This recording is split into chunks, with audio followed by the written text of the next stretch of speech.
Assalamu alaikum wa rahmatullahi wa barakatuh. I'm Salma Kazi Wahab and welcome into it another edition of Along the Path here on Hilaal TV, where we take you through a magnificent journey as we speak to different individuals about their heartfelt experiences living life every day. What does Along the Path actually mean? It means exactly that. We all may be on the same path, heading in the same direction, but each path is a completely unique experience, unique encounters. We meet our own people, we face our own challenges, and we have our own unique perspectives. Joining me in studio today is a wonderful online personality and now voted Durban's best homeopath.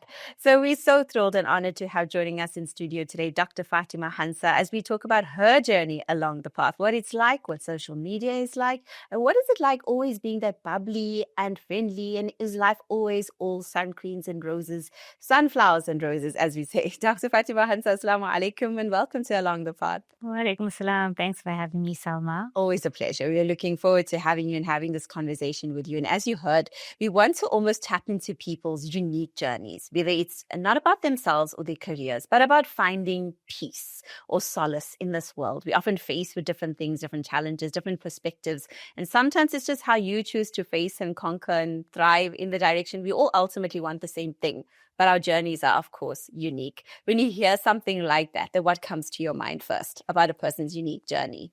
I think I have the privilege in practice to always be privy to people's, people's lives. And if there's one common thread that I've seen throughout, is that everyone is going through something. And something that I tell patients all the time is that, look, there's always going to be stress. And where I come in or where I feel there's support needed is when it's overwhelming. And, it's also, people are so intuitive, and then they know when to reach out. And they know that, okay, now I actually need to go to a professional to talk about it. And I think, you on the other side of the spectrum, you get people that just bottle up, close up, and then they don't ever reach out. And, at the end of the day, all of us are going through something in our lives. And I keep saying, if it's not your spouse, it's your children. If it's not your children, it's your work. If it's not your work, it's your parents.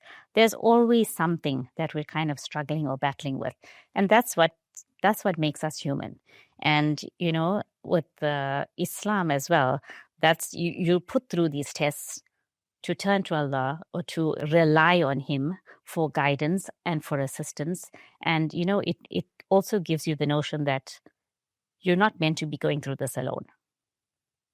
100%. Now, when you encounter these types of people, or not even a type of person, even yourself, do you think often the stresses people undergo in their life or their challenges that they face and how they handle it affects their identity as a Muslim? Do you think it affects their sense of spirituality? Has it ever happened to you, or their relationship with Allah? Are you ever having to find yourself channel your energies as a Muslim when you are handling patients that are going through different things?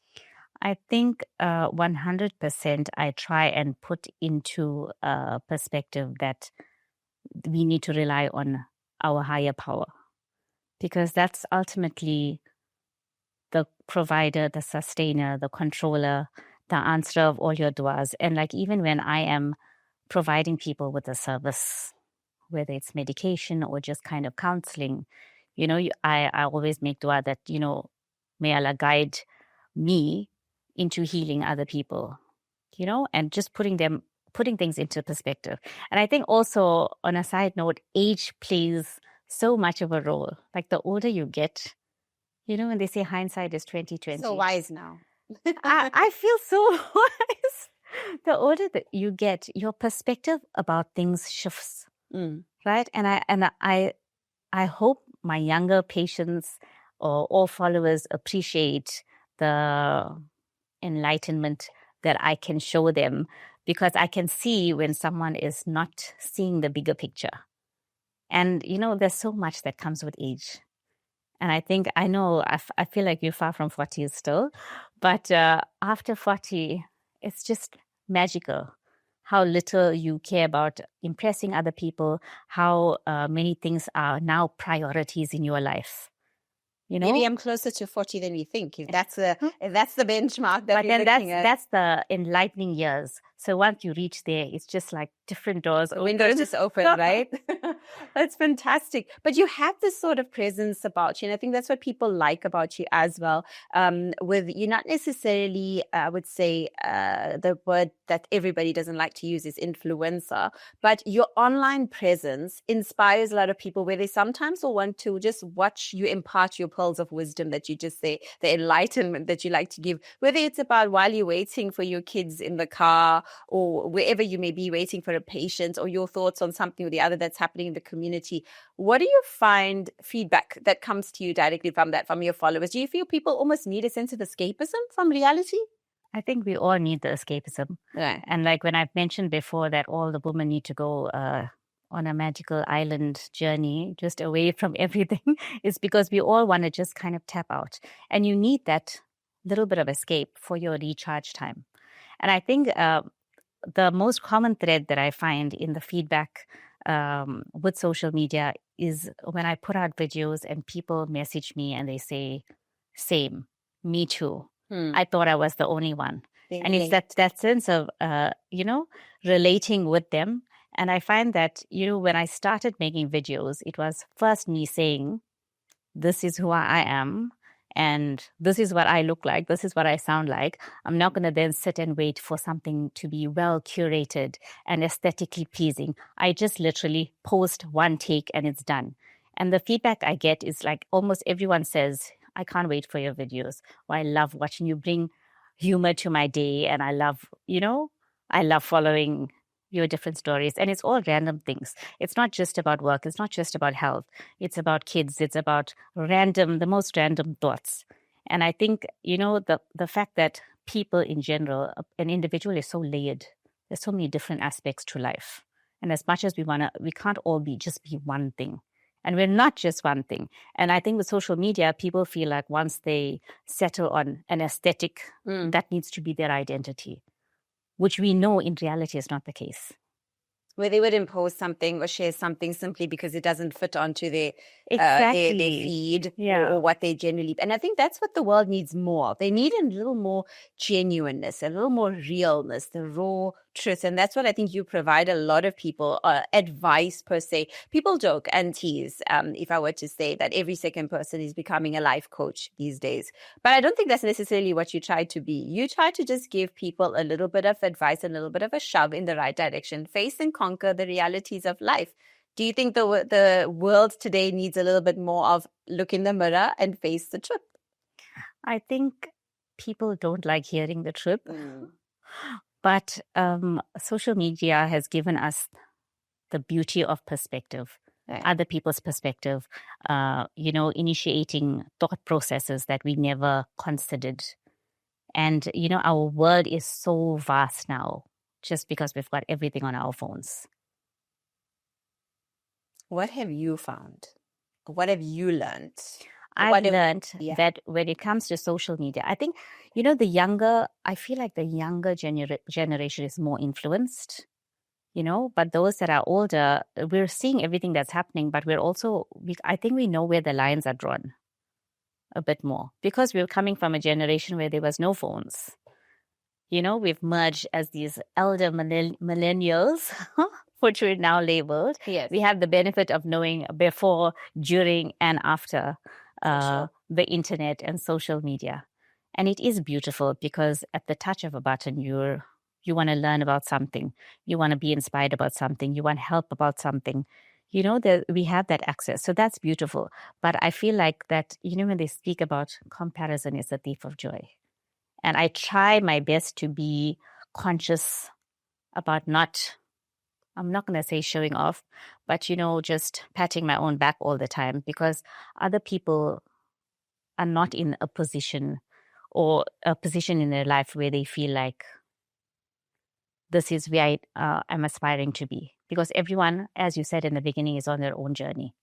But I feel like if I'm doing my bit to lighten your day or to say, hey, I'm also struggling, I'm also drowning with you, we're all going through the most right now, so don't feel alone.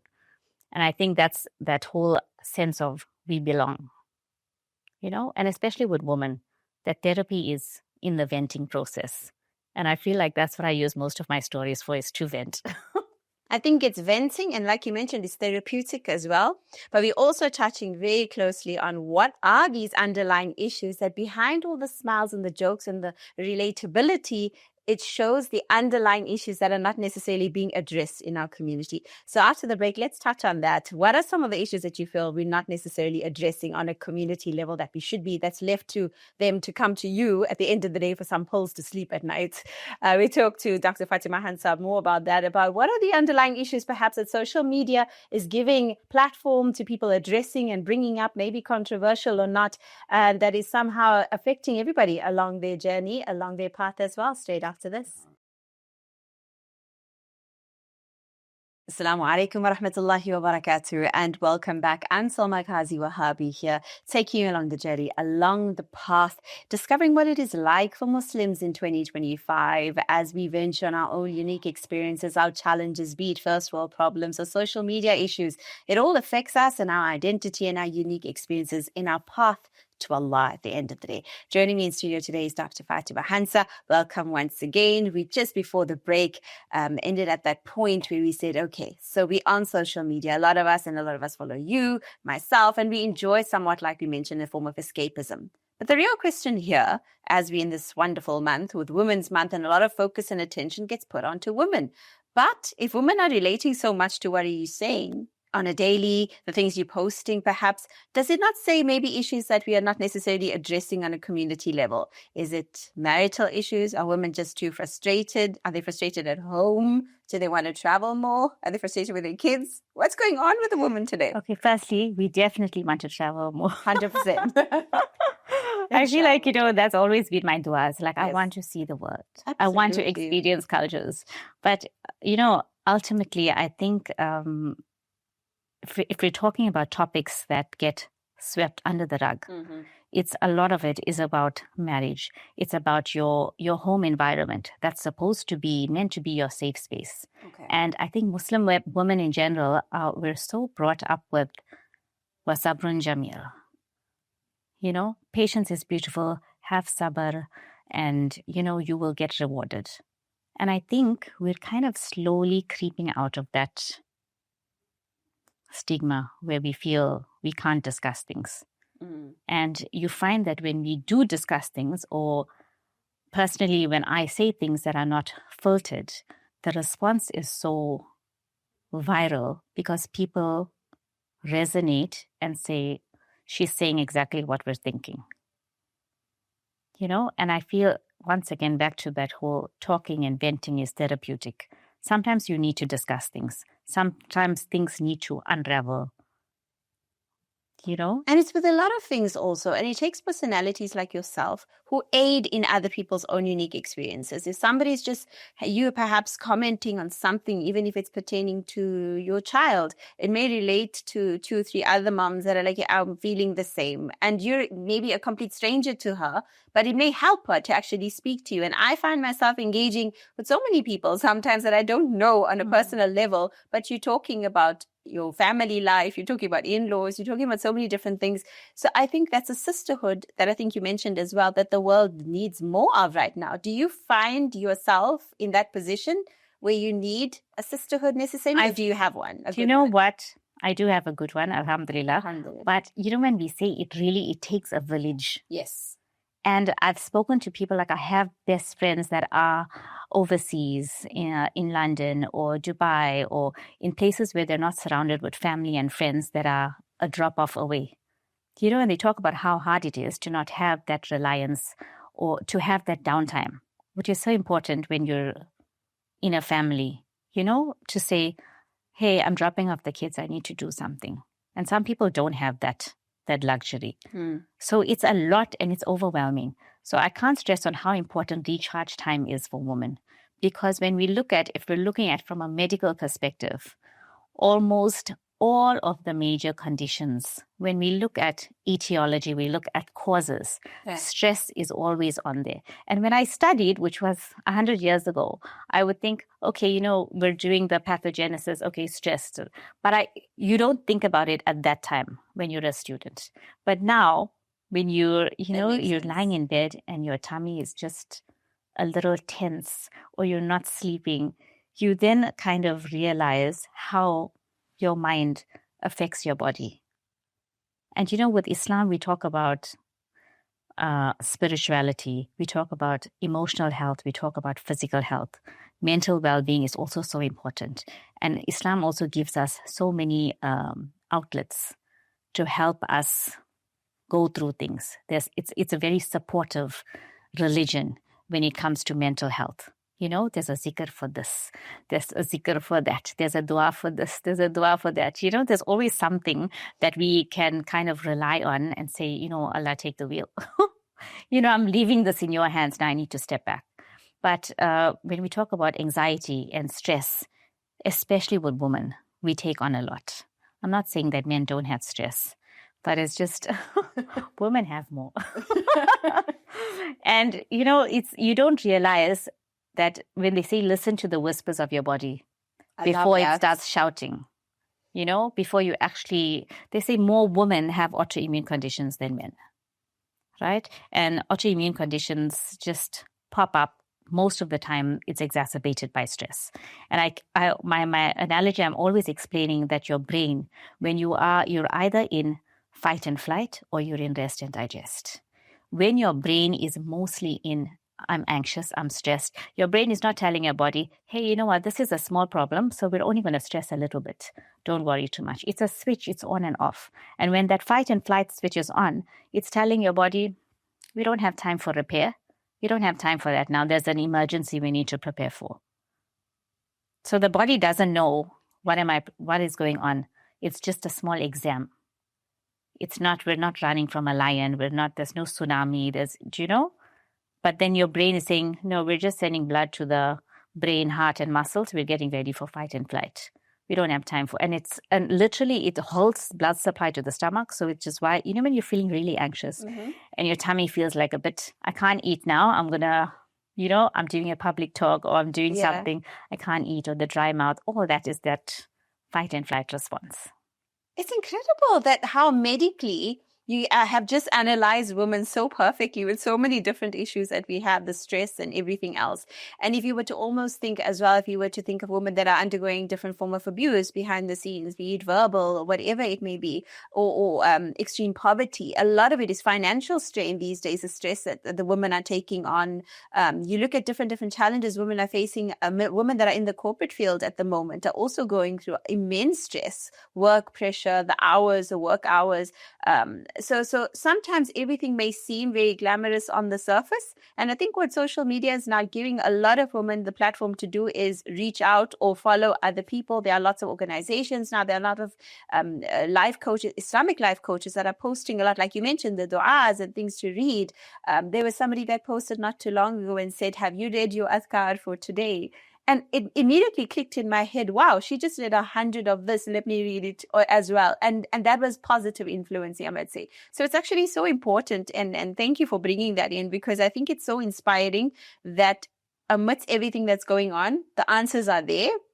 I think we just need to be more vocal about it. The support systems are available. Right. But I think, maybe not everyone are extroverts like you and I. Suppose, some people are so closed and they are so hesitant to step out or to ask for help or to join a group, a reading club or even if it's like a knitting club or something. Some patients, they don't have friends. There's no circle of support. It's just them alone. And I so much try to encourage them, like join a walking club in your area. Do something. You need to start. Human beings are social. There's a need for social interaction. You need yes. that interaction. We're not living on one person on an island with no need for anything else. And, even just sitting with your friends, the endorphins it brings up, because you know what, let's be honest, we're laughing more with our friends than our spouse, right? That's just a fact sometimes. So, yes. Sometimes you just need that little bit of outlet. 100%. It makes you feel young again, I suppose. Not quite so. It does, and less alone. And just having a sounding board in life is so important. I ask so many of my patients, do you have a support system? Do you have someone that you can talk to? That's so important. And even if it's not someone nearby, if it's someone that they're on video call with in London or Australia or someone, but I'm always like, you need to speak. You need to talk about things. Alhamdulillah. As a final point from you, if I were to ask you, what were your points that really for you gave you that ultimate boost in a sense of, be it your mood or the endorphins, as you mentioned, or your sense of spirituality? What gave you a good kickstart recently? What are some of the things that really just worked for you? Very briefly before we wrap up. For myself, I think what helps me is just knowing that every situation is temporary. Of course. And that there's khair in every single thing, whether it's a bad thing that's happened or whether it's a good thing that's happened. There's always a reason to something. And, often most of us are going through little periods of being overwhelmed with stress or things are too much. And, I have one a practitioner that I talk to sometimes when I'm going through a rough time. And he mentions, the Bruce Lee quote he says, be the water. Just like flow. Take the path of least resistance. So even like when you're going through so many things in life, you can say, this is the action that I want to take, whether it's something that you want to do, whether it's something that you're choosing not to do, you make dua about it and you let it go. You need to let things go. That is like the ultimate goal when it comes of trying to overcome stress, is letting things go.